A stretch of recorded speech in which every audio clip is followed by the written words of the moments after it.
बिस्मिल्लाहिर्रहमानिर्रहीम। अस्सलाम वालेकुम स्टूडेंट्स। आज की वीडियो के अंदर हमारा जो टॉपिक है वो है आइसोमेरिज्म एंड मोनोसैकेराइड। वैसे तो आपको आइसोमर्स के बारे में पता होगा। आइसोमर्स यानी दो ऐसे कंपाउंड जिनका जो है स्ट्रक्चरल फार्मूला जो है जो केमिकल फार्मूला जो है वो सेम हो, लेकिन उनमें उनके अंदर जो एटम्स की अरेंजमेंट हो वो डिफरेंट हो। जैसे कि अगर हम बात करते हैं एल्डिहाइड और कीटोन की, एल्डिहाइड में आपको पता है कि कार्बोनाइल होता है, और फॉर एग्जांपल यहाँ पर एक तरफ हाइड्रोजन लगा हुआ होता है और एक तरफ कार्बन की चेन होती है। इसी तरह का हमारे पास कीटोन भी होता है, बट उसके में दोनों तरफ कार्बन की चेन होती है। तो ये दोनों एक दूसरे के आइसोमर्स कहला सकते हैं अगर चेन के नंबर्स जो हैं वो सेम हो।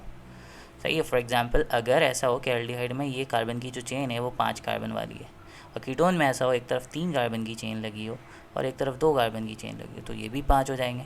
तो अगर इसका हम केमिकल फार्मूला लिखेंगे तो वो तो सेम होगा, लेकिन स्ट्रक्चर और इसकी अरेंजमेंट तो डिफरेंट है, तो ये आइसोमर्स कहलाते हैं। बट यहाँ जो हम डिस्कस करेंगे वो हमारे पास है स्टीरियो आइसोमेरिज्म।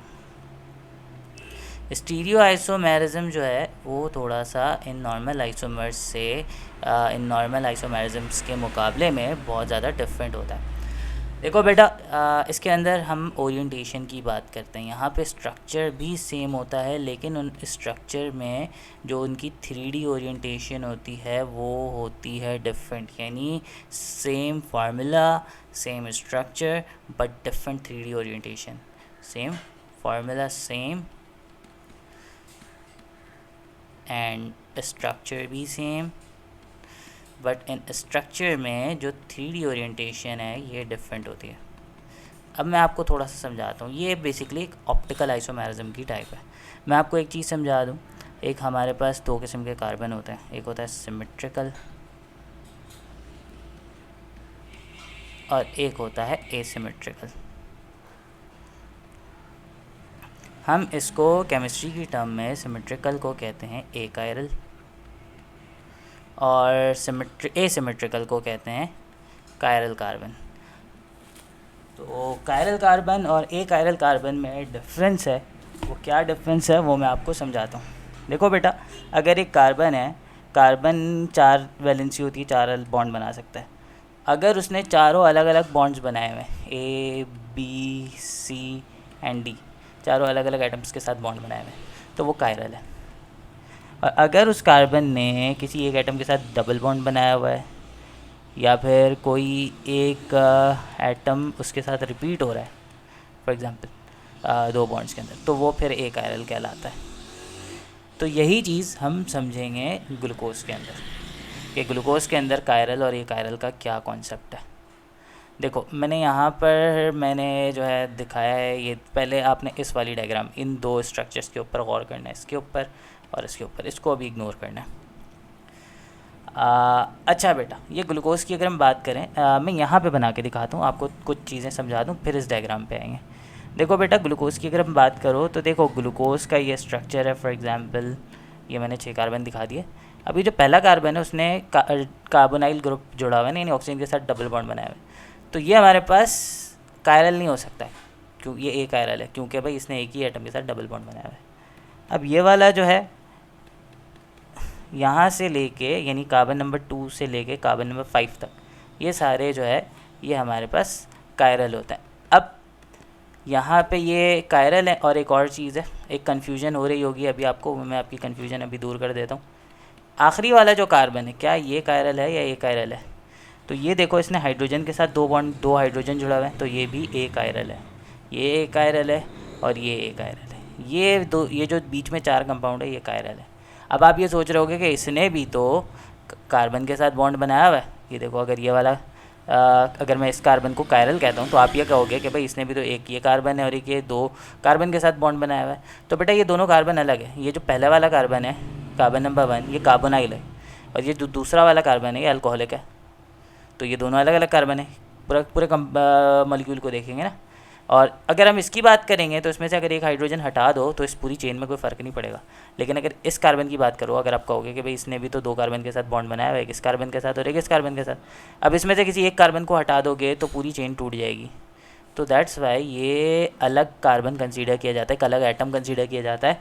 ये सेम नहीं कंसीडर किया जाता जब भी हम इन शुरू के 4 एटम्स को, ये जो 4 एटम है इनको कायरल कहते हैं, क्योंकि भाई ये वाला इस कार्बन की अलग आइडेंटिटी है, इसकी बात करते हैं। फॉर एग्जांपल अगर आप कहते हो कि ये वाला कायरल है, ये कौन सा कार्बन है, 1 2 3 4, चौथा वाला कायरल कैसे हो सकता है? तो देखो चौथे वाले ने एक बॉन्ड किसके साथ बनाया हुआ है, दूसरे कार्बन के साथ, और एक बॉन्ड बनाया हुआ है पाँचवें कार्बन के साथ। तो ये दूसरा कार्बन है, कार्बन नंबर 2 है, और ये पाँचवा, तो ये दोनों अलग अलग एटम कंसीडर किए जाएंगे, सेम कंसीडर नहीं किए जाते जब भी इसको हम कायरल मानते हैं।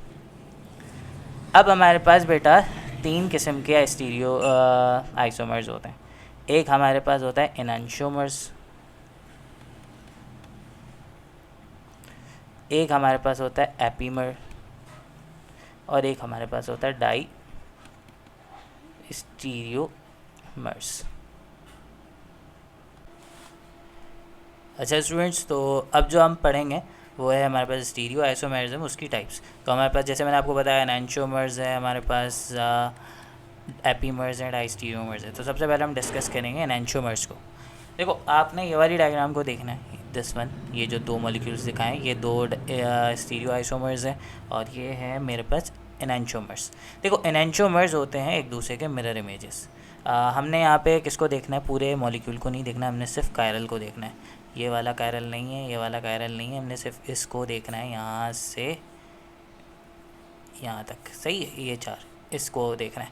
तो बेटा अगर आप देखो ये कार्बन नंबर 2 3 4 5, ये 4 कार्बन है हमारे पास।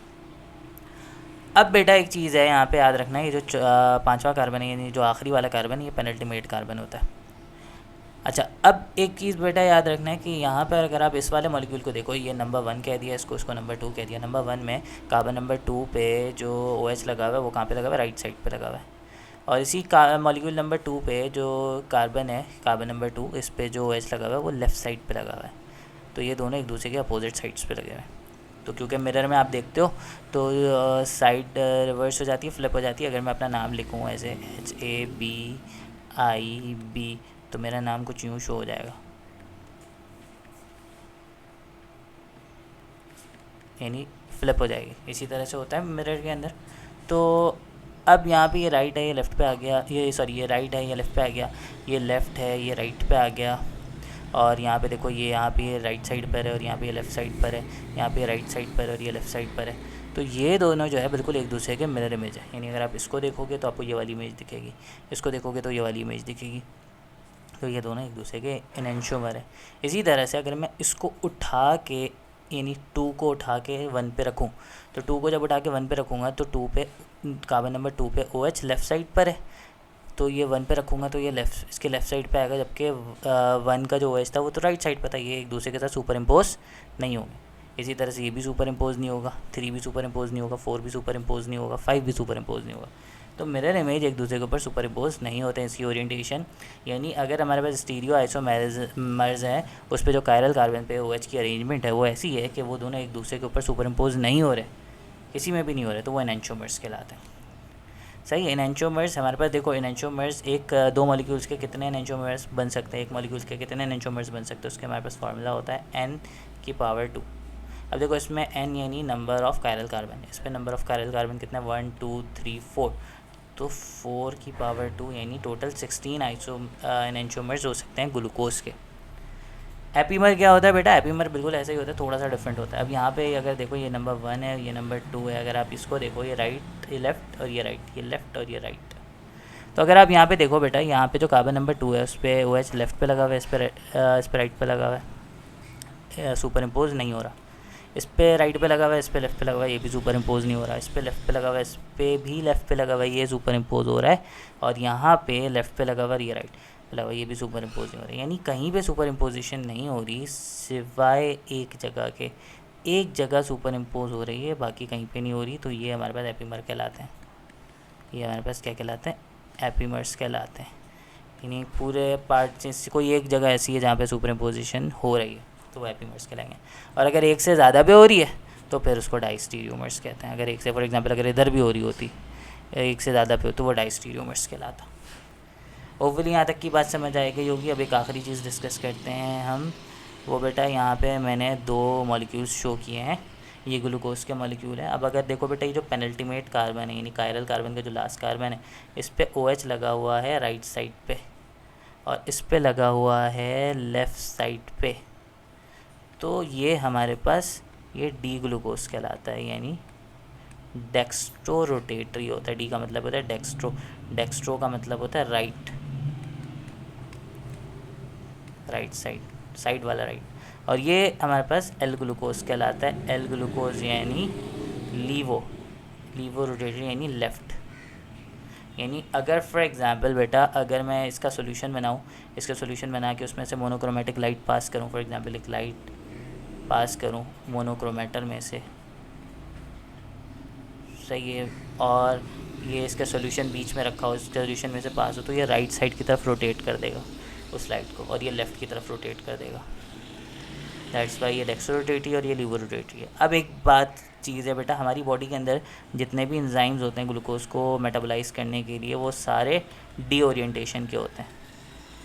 तो जब हम खाते हैं ना खाना, तो हमारे बॉडी में सिर्फ डी ग्लूकोज ही डाइजेस्ट हो पाता है और फिर वो हमारे ब्लड में जा पाता है और फिर चला जाता है। लेकिन अगर हम एल ग्लूकोज को खाएंगे तो वो हमारे अंदर जो एंजाइम्स हैं वो एल ग्लूकोज को तो डाइजेस्ट कर ही नहीं सकते, क्योंकि वो तो डी ओरिएंटेड है। दैट्स वाई ये अनडाइजेस्टेड फॉर्म में ही बॉडी से निकल जाएगा, तो ये ब्लड में नहीं जाएगा। तो इसका मतलब अगर एल ग्लूकोज खाएंगे तो वो हमें उसका स्वीट टेस्ट तो फील होगा, लेकिन उससे हमारा शुगर लेवल बढ़ेगा नहीं, जब ये आर्टिफिशियल स्वीटनर बनाने के काम आते हैं। होपफुली आपको यहाँ तक का लेक्चर समझ में आ गया होगा। नेक्स्ट क्लास के अंदर फिर हम जो है ना फर्दर टॉपिक्स को डिस्कस करेंगे। Thank you so much, see you in the next class. अल्लाह हाफ़िज़।